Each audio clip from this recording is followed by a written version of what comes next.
Hi, good afternoon. It's Elul 29, the day portion, and it's the last day before Yom Teruah. Such an exciting day, a day of prophetic convergence, of the commemoration of Jesus' circumcision 8 days after 9/11, 3 BC, the commemoration.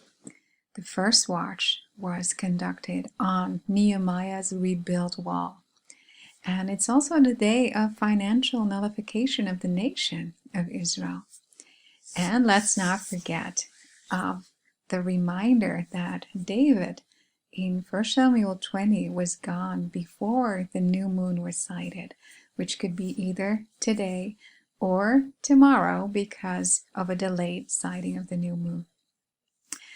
So over here in the article, you can click on a link where you can discern whether or not the new moon will be sighted tonight, because there could be a potential delay. The new moon sliver is only 1.6% today. That's really tiny, and it is difficult to see. And if it is overcast or if there's anything else interfering with the sighting, it may not be sighted today.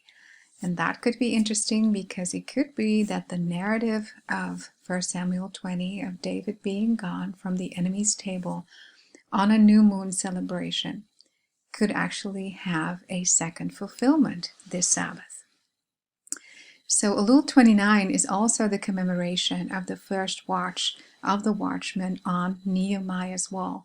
Remember, we shared prior that on Elul 25, the wall that Nehemiah built with his men around the city of Jerusalem was finished.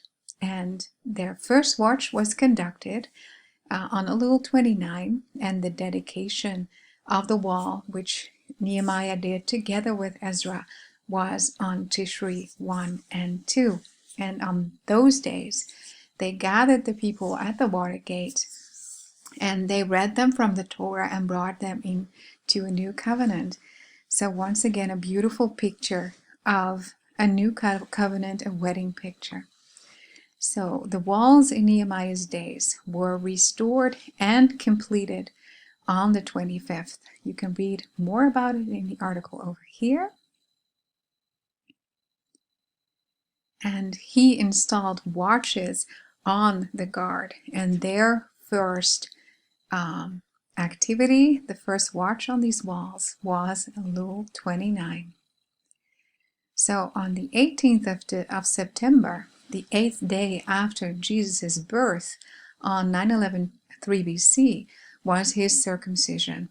And Jesus kept all of the law and was circumcised and named on the 8th day after his birth. The name Jesus, announced to Joseph and Mary through the angels, means Yahweh saves, or Yahweh is salvation. Transliterated from Hebrew and Aramaic, the name is Yeshua. The word is a combination of Yah and an abbreviation for Yahweh, the name of Israel's God, and the verb yasha, meaning rescue, deliver, or save. We expect to receive our new name on a white stone as well, after we're circumcised from our flesh, which is a picture of our transformation into glorified bodies, after having already circumcised our hearts by the Spirit.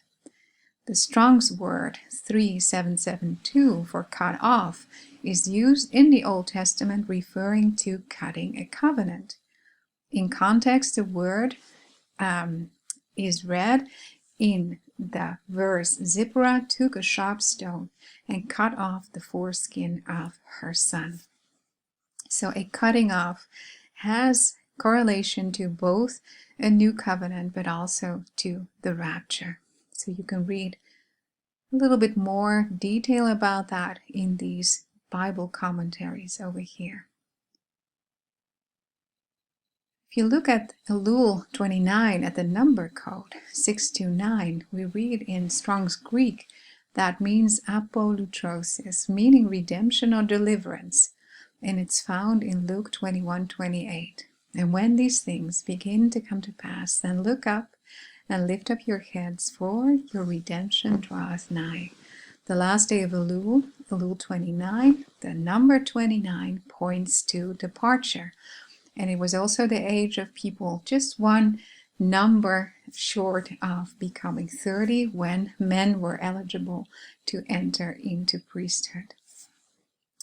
So on the 29th of Elul, the shofar is not sounded the day before Rosh Hashanah. That is to separate between the shofar soundings of the month of Elul and the Rosh Hashanah soundings, which are biblically ordained. So it's the last day of the civil year for Israel. So until the last day of Elul is complete, we're still in the season of Pentecost. The entire feast cycle of Pentecost lasts until this day. And symbolically, therefore, we are on the fourth lamp of the menorah.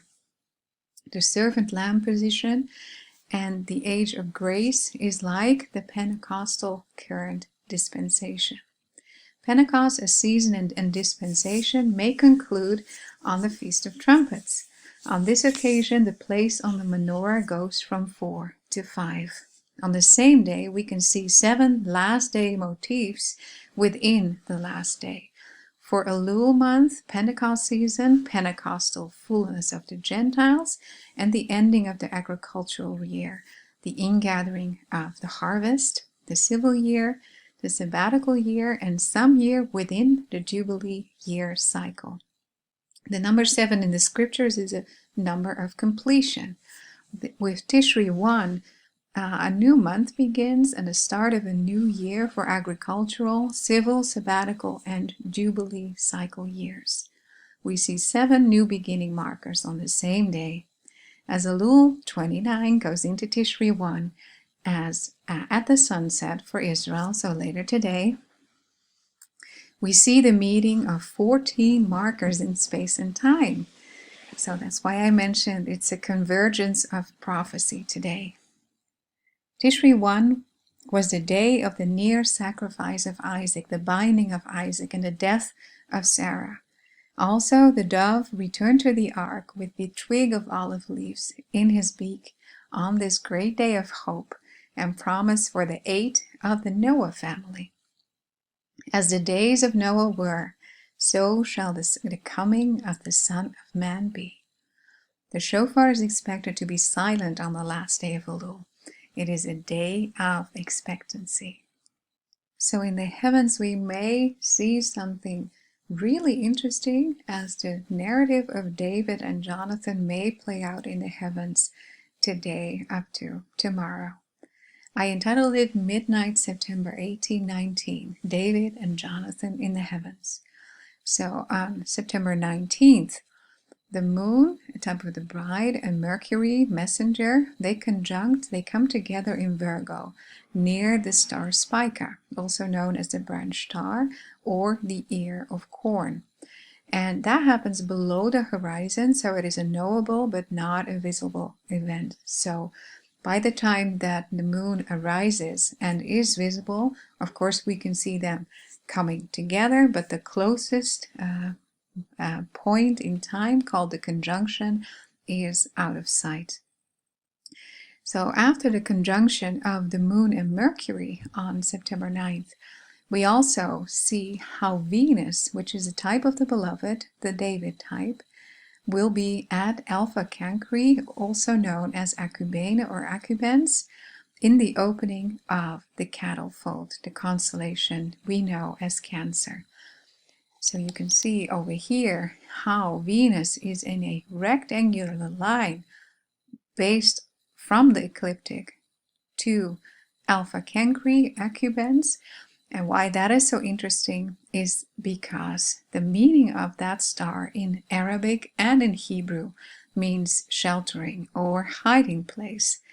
And it is a place of safety and security, resonating with Psalm 32:7. But of course, it may also resonate with 1 Samuel 20 and David, after making a covenant with Jonathan, going into hiding. And I believe for us, it is either a reflection or a foreshadowing that we are going to rest in the Lord's pavilion in our spiritual chambers. So on September 19th also, we're going to see how Mars conjuncts with Eris, and Iris is resonating with discord, or the apple of discord, and that conjunction takes place in the early morning of September 19th and 5:31 UTC. So here you can see the word Eris is also mentioned in the Strongs, and it means contention, strife, or wrangling. And from the Greek historical account, we know that it is tied to the goddess Iris or Iris, and it means discord, and it's related to the apple of discord.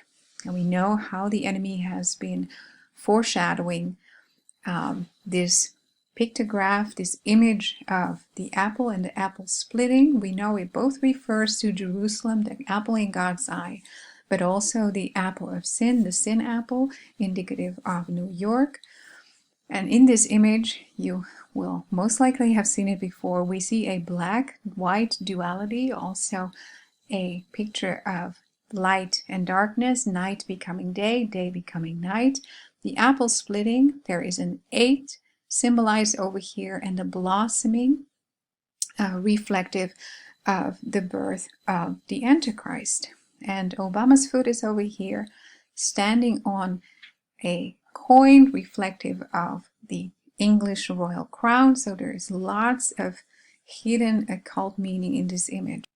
So we've witnessed Jerusalem, the apple of God's eye, falling to the ground, her division becoming visible to discerning ears and eyes, despite being masked in witchcraft language and in the ritual of the Abraham Accords.